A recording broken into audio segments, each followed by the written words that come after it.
This showbiz royal is of voting age already.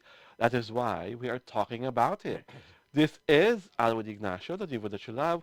Together with me is my kamaring Ultra Maldita. Hi, this is Alex This Brasas. is a Kitty Show, ang taray na talaking showbiz edition. And of course, we're talking about the binata of the hour, which is James Yap Jr. has turned 18 years old just recently. And because of that, ano ang drama ng kanyang mami dearest sa si Chris Aquino, mare? Oh, I like to ano na. I like to have I like him to have a girlfriend na, you know. Yes, parang Diba? Chris wants James Yap Jr. to finally have a relationship. Kasi nga alam po naman natin na with what is happening to Chris now, sorry to say the word, and I hope yung mga nagmamahal kay Chris won't be offended, what she has right now is borrowed time. Yeah.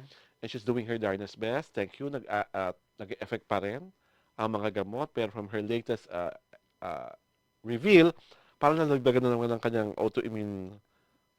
Tsaka hindi na siya halos makalakad. Oo, di ba? Sinasabi niya. Parang nalagdagan na naman ata ang kanyang autoimmune. Tapos yung boses niya nawawala. Mm-mm. Parang Tapos, 30 minutes siya mag-talk, after that nawawala. oo. Mm-mm. So, so, all her battery of doctors were doing everything to ma-prolong ang dapat pang ma-prolong. Yeah. And then, of course, all of the prayers are of course, helping her very well because alam naman natin, God heals, love heals, and that gusto niya talaga siguro makita yung moment na ang anak niyang, ang ulit ko iho niya kay James Yap Sr. ay magka-girlfriend na. And speaking of James Yap Jr., ang alam ko parang hindi na siya mag-showbiz. Parang, Oo, mag-aabogad siya. parang he wants to take political science and Tapos eventually become prelude to ano. prelude to being a lawyer, Oo. which I think is a good course to take. Oo. Lalo na he comes from a political family At saka bright naman siya. and he's very Mm-mm. intelligent. So sa akin, Yeah. mas mabuti nang wala ka sa showbiz. Because, Actually, let's talk about the girlfriend. oo, Yung may tatlo daw na pinagpipilian. meron na. Oo, meron na. Tapos yung isa, parang she thinks, si Chris thinks, Yun ang pinaka-special hindi for bagay kay ano, kay James. kay James. Tapos parang very athletic, yung Okay. description niya. Tapos sabi niya, kakaloka, you give her flowers. Sabi Mm, naman ni ano ni Ni James. Ni Bimbi. James. Oo. Kasi sa akin lang, Oo. huwag na po natin siyang tawagin Bimbi. Kasi po 18 years old na siya. Binata na siya. At ang ganda-ganda po naman ng kanyang pangalan, James. Oh. So dito po sa Tito James Show, Jr. James Jr. So let's just call him JJ. Mm-mm.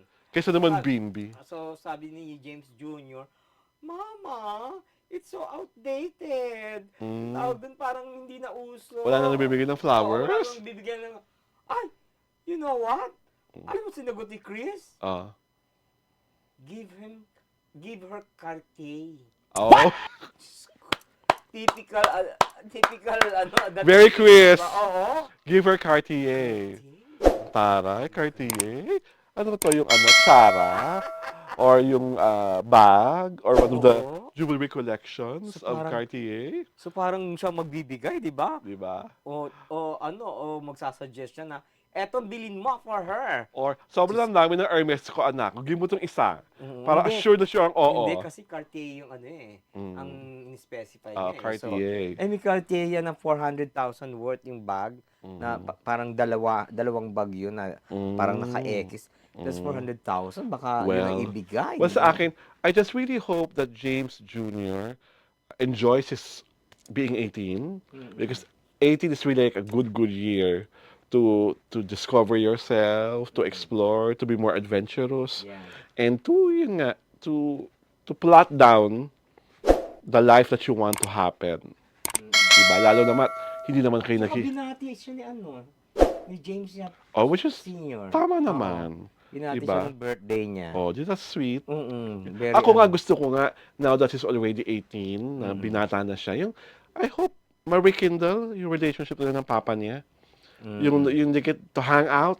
Kasi Oo. binata na siya eh. Yeah. Di ba? Parang now more than ever dapat sila magsama. Oo, na more than ever dapat sila magkasama. Kasi kailangan talaga ng batang lalaki ang father figure. Mm-mm. At may mga nangyayari sa buhay na isang lalaki na kapwa at lalaki lang ang pwedeng mag-explain sa kanya.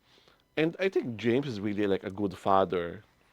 Diba? Oo He may naman. not be a good partner, he may not be a good husband, but Oo. siguro naman he's a good dad. Dahil, Kaya lang hindi siya nabigyan ng chance. oo, Oo, 'di di ba? ba? And we know naman Oo. why.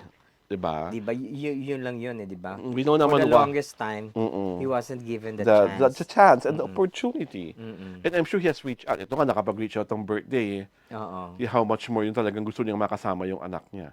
Now that Bimbi is 18, I hope the young man opens up his mind to the possibility that he really has to talk more to his dad At saka and to have a ano, relationship with him. tsaka ano tawag daw, I hope he is given decision for himself. Yes. Yung parang, mag-decide ka if you want, ano, times with your dad, Oo. di ba? Weekends with your dad, or you Oo. can Play go, di ba? basketball with Oo. him.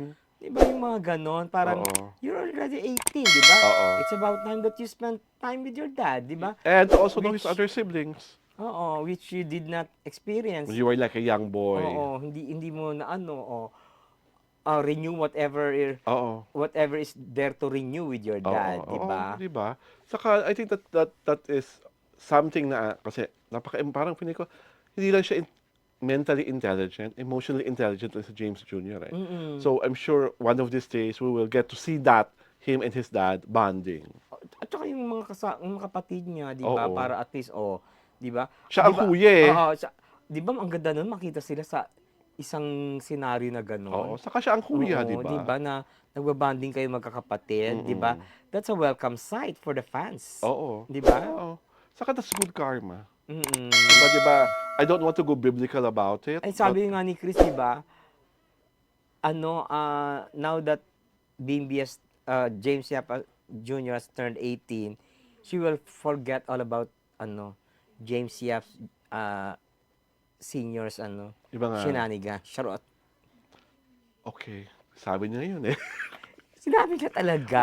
Sabi niya nga yun. Oo, 'di ba? You know Ah, how she talks naman, 'di ba? you know naman how mercurial ang Mm-mm. kanyang attitude. Yeah. Sinabi niya ngayon, after 5 seconds, iba na yun. Di ba? Where whatever it Di is, ba? 'di ba? Ang mga shifting ng mga emotions ni Mother Chris, alam naman natin, 'di di ba? ba? But that I think ang maganda doon, she is already at peace with the fact that dapat talagang maging mag-ama talaga ang senior at ang junior. Mm. Di ba? At sana non-showbiz ang maging girlfriend niya. Bakit? Para mas private. Ah, Di ba kasi pag showbiz, di ba, mauurirat, oo. di ba, saka alam mo naman ng mga babae ka showbiz. Kung mamaya makita ko na lang, kinakandong ko na rin siya ni Kailin. Charot! Aray! Oh God! Parang you cannot move on with the kandong episode. Charot. Hindi, di ba? Baka mamaya kung sinong style ni Tita ang kumakandong na kay James Jr. Nako, pagbuhay si Chris, hindi pa pwede yun. Buhay pa naman, sobra nga. pa naman. Pag malakas na malakas si Chris. Oo, Hindi pwede yung ganun kaharot na babae. Oo, di Yung ba? kumakandong-kandong. Oo, you cannot Di ba? sasabihin niya, I don't make kandong sa aking bunso. di ba? My God. Di ba nung araw, Yaya. di ba nung araw mahilig mong kakandong noon si Claudine? Nagkakakandong noon kay Mark Anthony Fernandez, yung sila pa. Aray, talaga? Oo. Ayun. Di ba that was before Rico yan, na alam niyo naman natin si Rico yan. Sana ginagamit pa rin ni Claudine, di ba?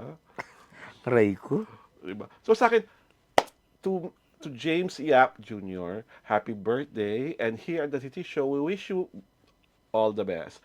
Because you deserve to be happy. You deserve the good life.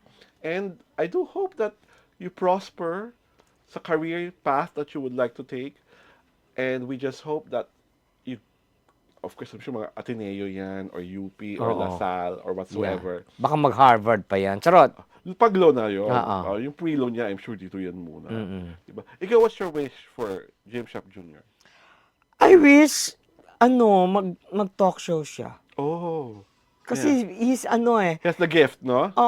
tag dito, at saka parang, kasi ang feeling ko, he is the standard by which a young and mature hosts will ever evolve. Oh, yes. Kasi wala siyang katulad eh. Mm. Una-una, Inglesero siya. Yes. Di ba? Oo. Pangalawa, he's intelligent. Yes. Pangatlo, I'm sure marami siyang makukuhang sa nanay niya. Yes. Di ba? Tips. Maraming experience yung nanay niya na by this time, na-share na sa kanya, di ba? Tsaka, I find him very intellectual. Yes, totoo Di ba? naman. Talagang, pag nakita mo siya, he stands out from the rest kasi, ang tamo, Matalino. oo, matalino And siya. he's handsome in his own special Oo. way. Diba? Di ba? Talagang anak siya ni James Yap Sr. Oo, talagang, Hindi pwede ikaila. oo, yung mukha, no? Oo. Na, talagang, Splitting image ng daddy niya. oo, parang chinito na ang gwapito. Yes. Di ba? Tsaka Diba? tangkad. Yun My na. God. Diba? And on that note, inaanyayahan po namin kayo mag-subscribe sa aming YouTube channel, sa Jario Tirada. At syempre na ba, inaanyayahan po namin kayo sundan ang aming palatuntunan sa aming Facebook pagina. Ang The Titi Show po ay pinapalabas tuwing Sabado at Linggo, alas 4 ng hapon. This is Alvin Ignacio, the Livo that you love. Together with me is my kumaring Ultra Maldita. Hi, this is Alex Brosas. And this is The Kitty Show. Ang tayo na Talakayan Showbiz Edition. Happy, happy, happy Sunday to all!